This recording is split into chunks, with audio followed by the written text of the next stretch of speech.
So, when we talk about the conservative movement in the West in general and conservative movement, especially with regard to Christianity in the West, you know, we see that it hasn't achieved much. Um, I would say that there exists a conservative movement because, and by conservative movement, I guess that there is this ardent push by some sections of the society to defend what once was there. So it's a movement to defend what was already present. I don't see anything new in the conservative movement, except for some cases, like for example, might be for example like abortion. It might have been earlier as well. It would have been there, but now we know that we plead that it should be discontinued. Um, but anyway, much of the conservative movement is protecting what was already there. And by conservative movement, I am very specifically focused on. See, there are like definitely two types of conservative branches of conservative movement. One deals with economics, and one deals with culture. And then there is also a third part, which is, I would say, rights like gun rights, etc., which also come as a part of culture, but it's not much related with religion. So it's better to divide it into three types. One is on the aspect of economics, the other is on the aspect of culture, then which doesn't relate with religion, and then there is also an aspect of culture which directly is in relation with religion. Now, if you like some issues like low taxes, and free market capitalism, the competitive capitalism, all these things, is and anti-socialism. All these things are terms used against, like terms coming under economic conservatism. In cultural conservatism, that doesn't relate to religion. I would say something like gun rights. That I mean, I don't see a reason why I could say to a Catholic that if you are against gun policy, or you are against gun, me owning a gun for my protection, then you are anti-Catholic. I cannot say that. He would always say that it's a policy that hasn't worked well, and I would say that it's I would look at it as more of a policy for a purpose rather than a person's right to have a gun. That policy is clearly is I don't see uh, a rebellion against the state or something like that, but mostly it's like a gun control is something which is for the sake of welfare and safety. That has been the focus right now. It's not what initially what it was gun rights was for. Second Amendment was basically for protection against the state. If state happens to be you know a person, if state happens to be tyrannical, you want to protect against the state, protect yourself against the state. So therefore you have gun control. Gun rights are there. But today it's the opposite, because if you look at America, the state has lot many weapons, which even if you, no matter how many rights you have, you cannot own them. So now it has become more of a safety, for the purpose of personal safety. So this is something which is not related with religion. But then there are some things which are clearly related with religion. Abortion is one. The acceptance of the LGBTQ identity, and the LGBTQ culture, the pride movement, and whatever it is, they are in direct conflict with religion. They might not be in direct conflict with religion when you have a separation of church and state, and you are not forcing someone to accept the norms and morals of, you are not forcing somebody to say that this LGBTQ culture is moral. As long as you allow, I mean, in my opinion, as long as you allow people to have a, you know, to have a, to, you know, do what they want in their bedroom, and you know, to have an LGBTQ, you know, lifestyle, and not force it upon somebody else, and not force religious people and religious institutions to serve, you know, to serve the LGBTQ community as well. I don't think so. It's a matter of political discussion anymore. You know, it might be a social discussion, but not a political discussion. The moment it becomes a political discussion, is when, you know, you have people forcing, you know, you to accept these things as moral, and, you know, thus, you know, so-called not discriminating them, and so on and so forth. So, um, you know, you have that kind of they're in conflict with religion. So what I am most interested in, and most concerned about, is this, and of course the transgender identity issue, which is basically you ought to call all the pronouns of transgender, which in whichever way, you know, a person who identifies himself as a transgender would like to be called. These issues with regard to religious conservatism, um, this is most important for me. Rest, both of them are negotiable, and uh, I don't see any victory that the conservative movement in America has won, or in otherwise conservative movement across West has won with regard to religious conservatism. It's keep on losing the war, and people think, you know, many, especially on the left, think that, you know, this they have already won the war, and soon, you know, religion would be a thing of past, and religion would be, you know, outdated, and you know, this all these identities, etc. Many people think that, okay, if at all the church has to exist in the future, it has to accept these you know, homosexual marriages as something that is moral, and as something that is legitimate, as something that is sacramental. um, you know, people make such assumptions. People see that there is no way the church is going to win the war. Church has already lost the war, etc. And unfortunately, I mean, people on the left might think that, you know, they have been continuously winning the streaks on different issues. But people on the left might have thought about like that, but unfortunately, sometimes people in the right as well think the same. So people, you know, there is with regard to Christianity, unfortunately, there is this weird assumption that, you know, Christ is going to save us at the end of the world. So, you know, we ought not to take revenge, or we ought not to mobilize our voice, and, you know, prove our point in the front of the world, defend our rights, defend our church, you know, something like that. Because anyway, so you know, generations, like right from the, you know, ascension of Christ, every Christian thinks that he is living in the, you know, the end times.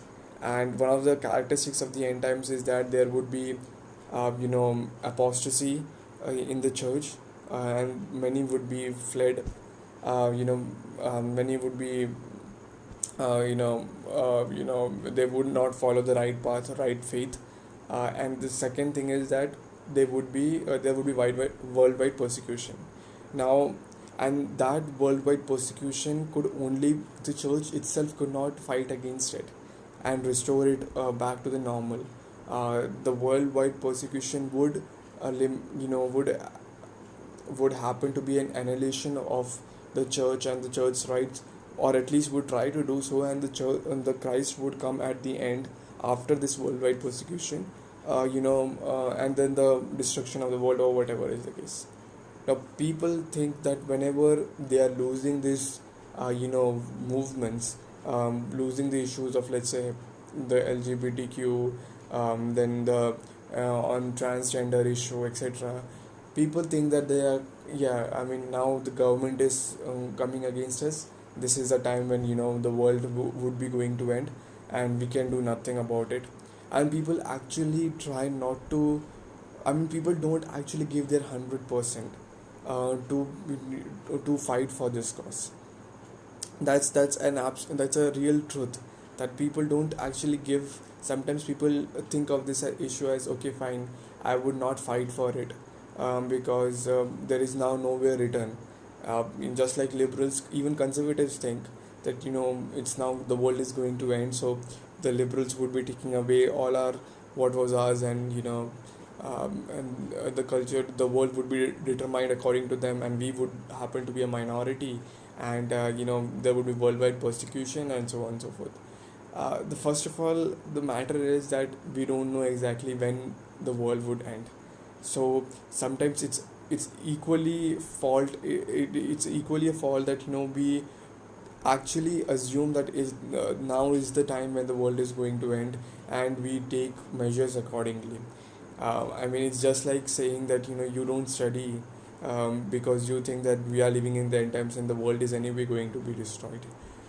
So it's and it's not, see, Christians have always fought for their rights, and we ought to fight for our rights. We ought to fight for our culture. We ought to fight for our culture. We ought to, fight for pressing our views and our worldview, and our issues which we think could be presented in the secular medium, which include, in my opinion, this include banning pornography, this include banning abortion, this include, not pressurizing the churches and not pressurizing the church institutions to accept the homosexual agenda, and so on. So we have to always fight for it till we die, and we have to literally fight for it. So unfortunately, this is something that we would fail. Unfortunately, we don't know whether we would win or not. And That's the thing, we could win. I mean, I'm not saying that. See, if this is not the end of the world, if this is not the end times, then clearly there is 100% possibility, at least a possibility, that yes, we could, the conservative movement can change the lives of people, and the conservative movement can uh, you know put their arguments forward, and we could see a future where, just like we did with slavery, uh, Christians used Bible. Christians were inspired by the text, and they fought against the slavery movement of slavery. I completely believe, I'm optimistic about it, that there could be a position when people would thank Ben Shapiro, people would thank each and everyone who was a who was a pro-life activist, and who heard lot of criticism for being pro-life. We would be seen as glorious heroes of pro-life movement, and all the Catholics would be seen as glorious heroes of pro-life movement. The Catholic Church would be seen as one. The Jewish people would be seen as one.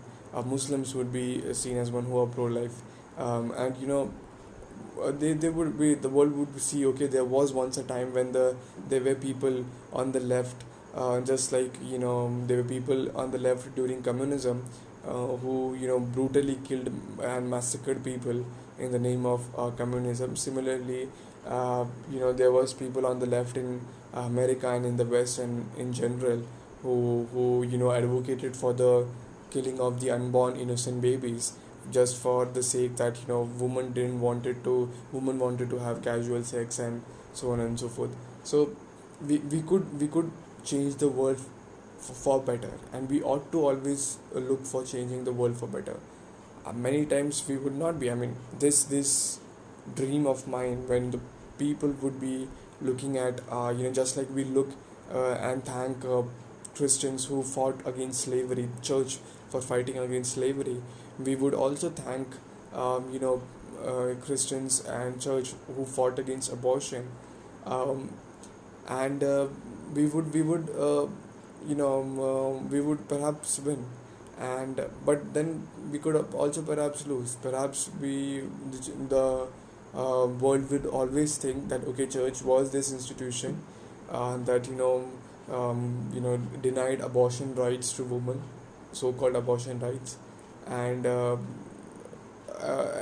same for the Jewish institutions as well. And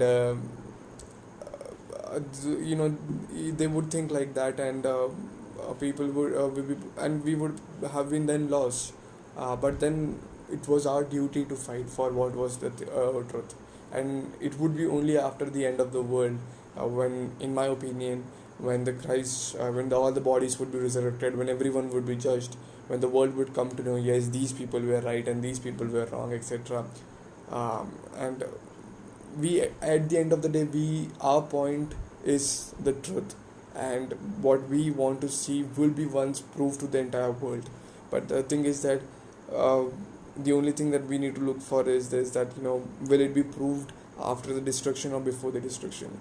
Regardless of that factor, we need to always push for this conservative movement that we always cherish, especially the religious conservative movement, because for me at least, other two, the cultural non-religious and the economic conservative movement, is at least negotiable. It could change, and it's something which I would not say it's sacrosanct for me. But the religious conservatism movement, it is sacrosanct for me. I do not banter with it. I cannot um, I do not touch anything, and I cannot remove anything from it. So we need to fight for it, and regardless of whether we win or lose, and we need not be disappointed with the laws that we have. It's many times it's obvious. I mean, nobody would express it in nobody would express it in or to say in public, especially conservatives won't explain this in public. But I see that there, if I was in grief once, then I'm sure that every conservative guy in this world um, would be in grief, looking at the Western society and its decline from its what it used to be once. And and they would be thinking that what's the purpose of organizing all this, and spending so much time in these movements, etc., when what we are seeing is loss and loss and loss. We literally would be like lost warriors. But in my opinion, it's like, uh, whether you win or lose this war, the victory is always decided by God. And you have, of course, a right to choose as well. I also believe you choose to be lazy and sit there thinking like it, you could have an opportunity. But you have to win, and to mobilize people. Your choice was there. But even if you lose, that's the thing, even if you lose in this world, you definitely are going to gain at the end of the world. By the world would be looking at you and would be saying, oh guy, okay, you were right and we were wrong. No matter how much they celebrate their wrongs in this world, at the end of the world there would be a time when they would accept that yes, they were wrong, and then we would celebrate our right.